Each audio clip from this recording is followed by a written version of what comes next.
नमस्कार मंडळी, कसे आहात तुम्ही? चला मग तर आज आपण आनंद आणि उत्साहाने होळीची सांगता करूया. आपल्या परंपरेप्रमाणे वडजाय आमजाय आणि कालकायचा नमस्कार करून होळीसाठी उत्सवाच्या सुरुवातीची आशीर्वाद मागूया. आणि या पवित्र होळीच्या दिवशी ज्याचा मान असतो ते येऊन त्या होळीचा जो खड्डा असतो तो खणतात. आणि तुम्ही पाहू शकता की केवढा मोठा खड्डा आहे तो. त्याच्यामध्ये गाववाल्यांकडून आणलेली लाकडं त्याच्यामध्ये उभी केली जातात. आणि हा पारंपरिक होळीचा सण दरवर्षी मोठ्या प्रमाणात साजरा केला जातो. या दृश्यात तुम्ही पाहत असाल की खड्डा खणण्याचं काम जोरात चालू आहे. आणि हा खड्डा चालू असताना इतर मंडळी देखील होमासाठी लाकडं आणण्यासाठी इकडे तिकडे जात असतात. त्यातील एक पार्ट तुम्ही बघत असाल की कितीतरी मोठं लाकूड एवढी लोक जमा करून ते घेऊन येतात, तरी पण किती अवघड आहे. आणि ही जी लाकडं आहेत ती मोस्टली सुकी लाकडं असतात आणि ती पावसाळ्यामध्ये नदीच्या ओघामध्ये वाहून आलेली लाकडं उन्हाळ्यात ती सुकतात आणि गावकरी त्याच्यावरती नजर ठेवून असतात. आणि ती लाकडं होळीसाठी जमवली जातात.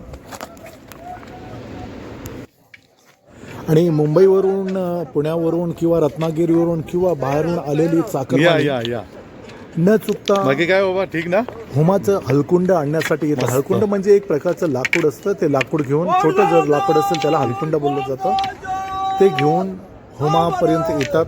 त्या जागेवर येतात जिथे आमचं मंदिर आहे, तिथे तो होम लागतो. आणि तुम्ही बघू शकता की नदीमध्ये अडकलेली सुकी लाकडं लोक एकत्र येऊन ते घेऊन जातात.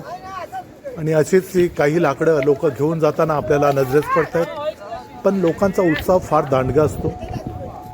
कुठल्याही प्रकारचं मतभेद न करता छोटा मोठा ते चांगल्या प्रकारे एकामेकाला मदत करून ती लाकडं घेऊन जाण्याचं मोठा सफळ प्रयत्न त्यांचा असतो. आणि अगदीच मोठा असेल तर थोडा कटछाट करून त्याला व्यवस्थितपणे ते घेऊन जातात. आपला कुठला घेऊन जात आहे? असाच एक मोठं लाकूड आता देखील ही लोक घेऊन जाणार आहेत. करावं लागेल ना खाली, त्याच्यासाठी ते सकाळीच घरातून बाहेर पडलेली आहेत. आणि उन्हाची किंवा कुठल्याही सर्व मंडळी, गावची मंडळी, मुंबईकर मंडळी किंवा परदेशातून आपली आलेली मंडळी एकोप्याने लाकूड घेऊन जाण्यासाठी प्रयत्नशील आहेत, प्रयत्न करतायत. ही पाहू शकता केवढी मोठी मोठी लाकडं आहेत. आणि ती लाकडं घेऊन जात असताना वडजाय आमजाय कालकायचा आवाज देऊन मोठ्या नादाने ते ओरडत असतात.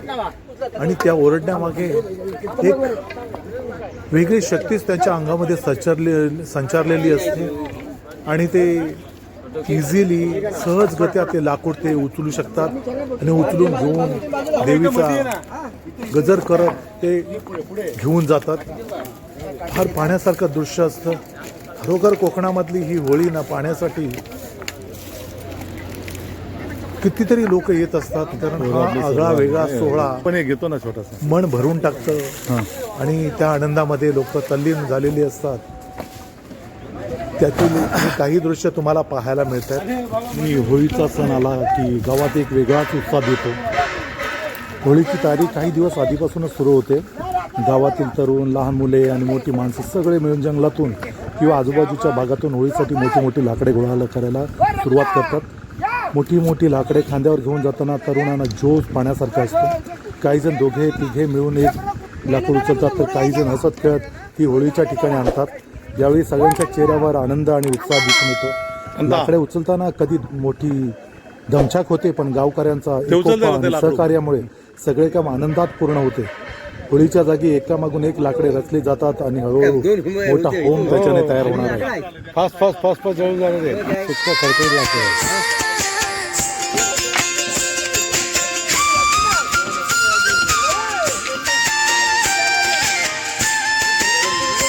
चला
आणि रात्री लहान मुलांसाठी क्रिकेटचे सामने आयोजित केले गेले होते आणि महिलांसाठी संगीत खुर्ची, बॉल थ्रोईंग, पाण्याच्या बाटल्या भरणे असे विविध खेळ होते.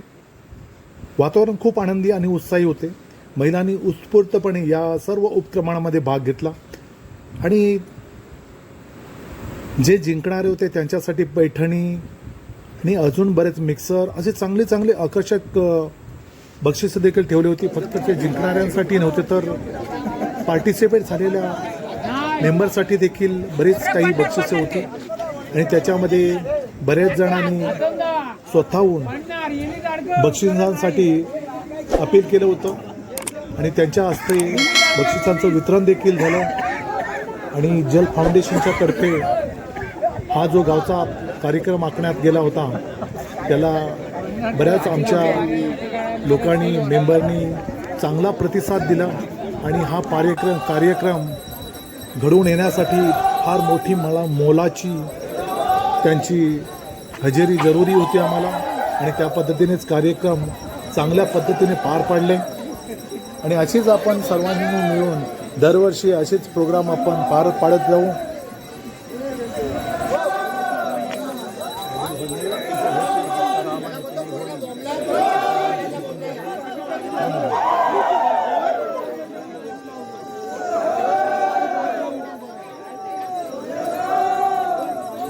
आणि आता सर्वांचं लक्ष लागलं होतं ते होळीकडे, कारण साधारणतः 4 वाजता होळी लागते, पण त्याच्या अगोदर बऱ्याच प्रक्रियामधून ती होळी उभारली जाते. तुम्ही बघत असाल की पहिले लाकडं उभे केली जातात, नंतर त्याच्यावरती कवलं टाकले जातात, त्याच्यानंतर गवत आणि एवढ्या टेक्निक दृष्टीने ते उभे केले जातात ना की इव्हन इंजिनियर पण विचार करत बसेल की हे लोक, गावची लोक कशी पद्धतीने ती होळी उभी करतात. खरंच एक अजब आहे तो प्रकार आणि गावकऱ्यांचा याच्यामध्ये फार मोठा मोलाचा वाटा असतो आणि त्यांच्या सहकार्याने या गोष्टी घडून येतात आणि सर्व मुंबईकर म्हणा, गाववाले म्हणा, सर्वांच्या सहकार्याने आमची होळी अगदी आनंदात आणि उत्साहात पार पडते. आणि हे जे आता होळीच्या भोवती आपण रिंगण जे घातलेलं आहे ते लोक देवाचं नाव घेत आणि नंतर ज्याचं मान असेल त्याच्या याच्याने पूजा केली जाते आणि होळीला 10 दिला जातो. आणि ही एवढी प्रचंड होळी असते, तुम्ही बघू शकता की तिथं 10 एवढ्या लांबपर्यंत जातं, तिथे जवळपास कोणी थांबू शकत नाही. कमीत कमी तीन मजले तरी तिची जी हाईट आहे ती जवळजवळ 3 मजल्यापर्यंत जातो. आणि ही आमची होळी खरोखर पाहण्यासाठी यावर्षी नाही तर या 2-4 वर्षापासून एवढं आमचे मुंबईवरून, पुण्यावरून, जिथे जिथे राहत असते तिथून मेंबर म्हणा, आमचे गावकरी म्हणा, आपल्या फॅमिलीला विथ फॅमिली घेऊन येतात आणि हा तुम्ही पाहू शकता जनसमुदाय. खरोखर बघून एवढा आनंद होतो की खरोखर आज जो घेतलेलं काही कार्य आहे ते त्याच्यामध्ये सफळ होतं आहे आणि त्याच्यामध्ये या लोकांचा फार मोलाचा वाटा आहे. आणि असंच तुमच्या सर्वांचं सहकार्य आणि आपले वडजाय आमजाय कालकायच्या आशीर्वादाने आपण पुढचा देखील प्रोग्राम हे असेच करत राहू. असे छानपैकी होळीसाठी आपण सर्वजण येऊ, सर्व आनंद आपण त्याच्यामध्ये येऊ आणि सर्वजण एकत्र येतो आणि आनंदात असतो ना, त्यावेळेला आपल्या डोक्यावरचा बराच स्ट्रेस हा कमी झालेला असतो. आणि नक्कीच आपल्या जेव्हा होळी नेक्स्ट वर्षी येते ना, ऑटोमॅटिक आपली पावलं आपल्या गावाच्या दिशेने होळीसाठी निघतात. हे तेवढंच सत्य आहे, हे तुम्हाला नक्कीच कळलं असेल. आणि होळी पेटत असताना लोकांच्या मनात अनेक भावना आणि सकारात्मक विचार निर्माण होत होते. होळीला नमस्कार करताना प्रत्येकाच्या चेहऱ्यावर आनंद आणि समाधान दिसत होते आणि त्या पवित्र ज्वाळासमोर उभे राहून सर्वांनी मनापासून प्रार्थना केली होत्या. अशीच होळीची पवित्र परंपरा आणि लोकांच्या मनातील ही एकता व प्रेम सदैव टिकून राहावं हीच कलकाई मातेकडे विनंती आणि प्रार्थना आपण करूया. आणि जे माझे बांधव कोणी काही कारणास्तव येऊ शकले नाही तर त्यांनी थोडंसं मी एक हा व्हिडिओ तुमच्यासाठी पाठवत आहे, तर नक्की बघा. आणि आपल्या होळी कशी साजरी आम्ही केली तुमच्या सहकार्याने देखील त्याचा एक तुम्ही पोचपावती तुम्हाला मिळू शकते. आणि शेवटी एवढंच म्हणावं असं वाटतं की अशीच आपुलकी, एकता आणि आनंद आपल्या सगळ्यांच्या आयुष्यात कायम राहो आणि होळीच्या या पवित्र ज्वालाप्रमाणे आपल्या मनातले सकारात्मक विचार आणि चांगुलपणा सदैव तेजाने पेटत राहो. व्हिडिओ नक्कीच आवडला असेल तर लाईक आणि शेअर करायला विसरू नका. आणि दुसऱ्या दिवशी आमच्या गावामध्ये क्रिकेटचे टुर्नामेंट होते. पूर्ण दिवस जवळजवळ 10 ते 12 टीम तिथे उपस्थित होत्या आणि ते देखील सामने पाहण्यासाठी एवढी मजा आली.